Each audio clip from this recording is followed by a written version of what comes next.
समुंदर के बीच एक तन्हा जजीरा।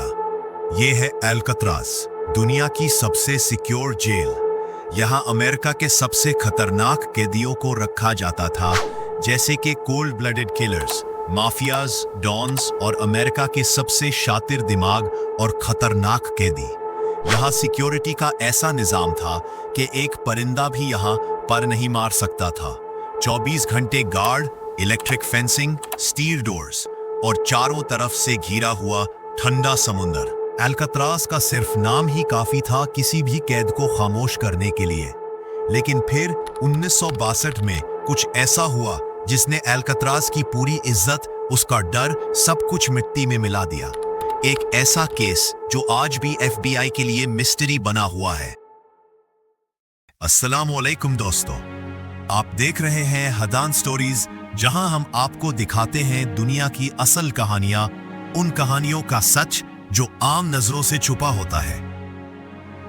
अल्कात्राज एक छोटा सा आइलैंड जो सैन फ्रांसिस्को बे के बीच में मौजूद है। साल 1934 में यहां अमेरिका की सबसे हाई सिक्योरिटी फेडरल प्रिजन बनाई गई। यहां अमेरिका के सबसे खतरनाक कैदियों को रखा जाता था।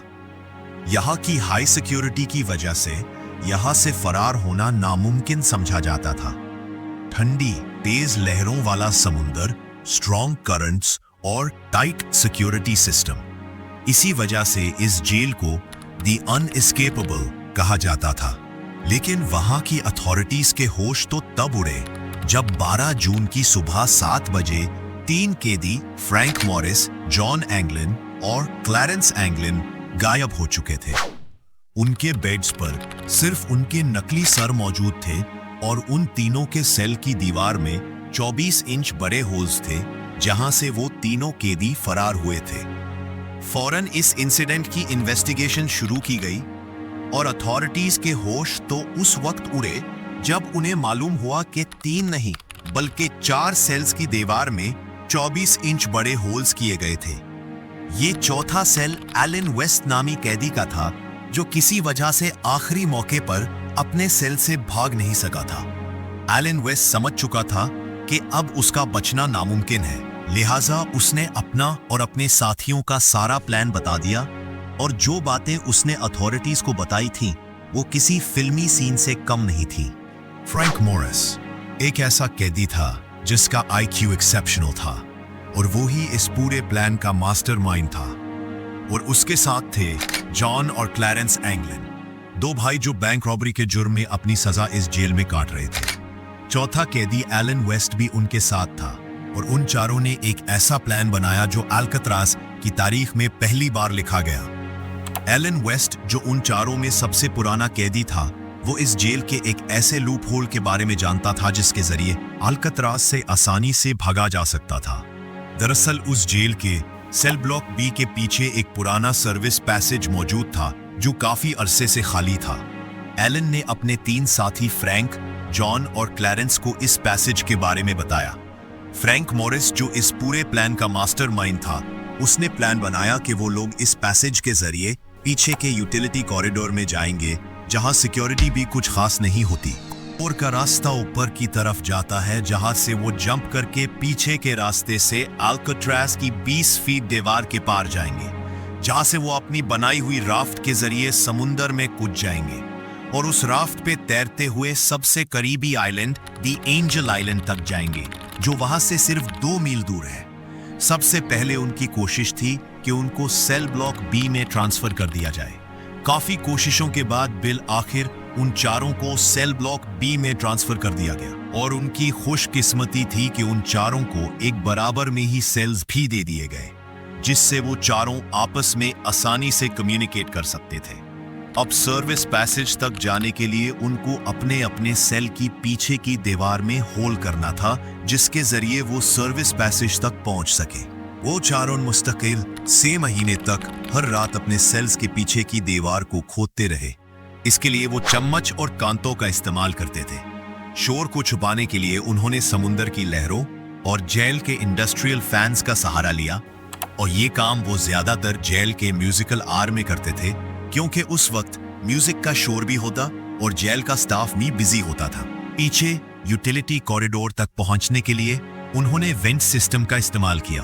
उन्होंने टॉयलेट पेपर और सोप को इस्तेमाल करके नकली सिर भी बनाए, जिसमें उन्होंने असली इंसानी बालों का भी इस्तेमाल किया। डमी हेड्स इतने रियल थे कि गार्ड भी अंधेरे में धोखा खा गए। उन्होंने 50 से ज्यादा रेनकोट्स को जोड़कर एक इन्फ्लेटेबल राफ्ट बनाई और उस राफ्ट को छुपाकर रेडी रखा। 6 महीने की मेहनत के बाद बिल आखिर वो दिन आ ही गया जब ये लोग इस खतरनाक एस्केप को सरंजाम देने वाले थे। रात 9:30 बजे सब कुछ तैयार था। 3 कैदी अपने बेड पर नहीं थे, सिर्फ उनके नकली सर वहां रखे गए थे। असली लोग उनके सेल्स के पीछे अंधेरों में छुपकर आजादी के रास्ते पर निकल चुके थे। मगर एलन वेस्ट छोटा सा वेंट हटा नहीं पाया। उसका रास्ता ब्लॉक हो गया था। वक्त कम था। एलन के तीनों साथी निकल गए, लेकिन एलन सेल में ही रह गया। वो तीनों वेंट शाफ्ट के जरिए चुपकर यूटिलिटी कॉरिडोर तक गए। वहां से एक वर्टिकल पाइप के जरिए वो तीनों रूफ तक पहुंच गए। अंधेरा घना था, हर कदम पे खतरा था। अगर किसी की आवाज आती तो उसको सीधा गोली मिलती। रूफ से वो सीढ़ियों के जरिए ग्राउंड तक उतरे और जेल की पिछली बाउंड्री वॉल से समुंदर के किनारे तक पहुंचे। वो राफ्ट लेकर समुंदर में उतर गए। हवा तेज थी, लेकिन उस रात उनका इरादा समुंदर की लहरों से भी ज्यादा तेज था।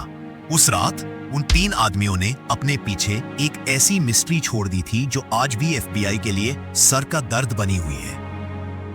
सुबह 7 बजे गार्ड ने देखा 3 सेल्स खाली है। सायरन बाज उठे। जेल का हर कोना छान मारा गया।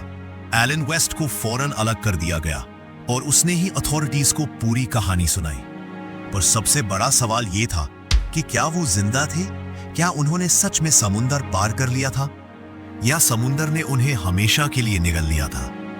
12 जून की सुबह जब गार्ड्स ने सेल ब्लॉक बी के 3 सेल्स को खाली पाया तो एफबीआई ने फौरन पूरे आइलैंड को लॉकडाउन कर दिया। हेलीकॉप्टर्स, पेट्रोल बोट्स और डाइवर्स ने पूरे आइलैंड को चांद मारा, लेकिन उन तीनों का कुछ पता नहीं चला। कुछ दिनों बाद समुंदर से एक रबर राफ्ट का टुकड़ा, एक पैडल और एक वाटरप्रूफ पाउच मिला, जिसमें कुछ पर्सनल फोटोज और कॉन्टैक्ट नंबर्स थे जिनको एंगलिन ब्रदर्स से जोड़ा गया। एफबीआई ने 17 साल तक उनकी तलाश जारी रखी और फिर 1979 में उन्होंने केस बंद करते हुए ये कहा कि वो तीनों समुंदर में डूब गए।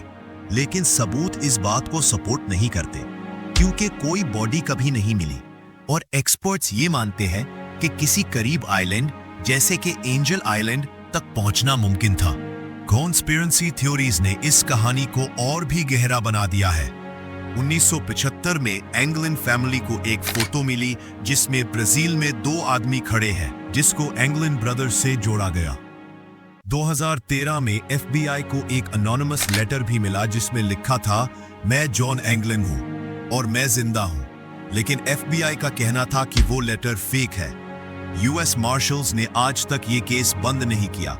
ऑफिशियल रिकॉर्ड के मुताबिक जब तक इनकी डेथ कंफर्म नहीं होती या ये लोग 100 साल के नहीं हो जाते, केस ओपन रहेगा। तो दोस्तों, ये थी अल्कतराज की असल कहानी जो आज भी लोगों के लिए एक मिस्ट्री बनी हुई है।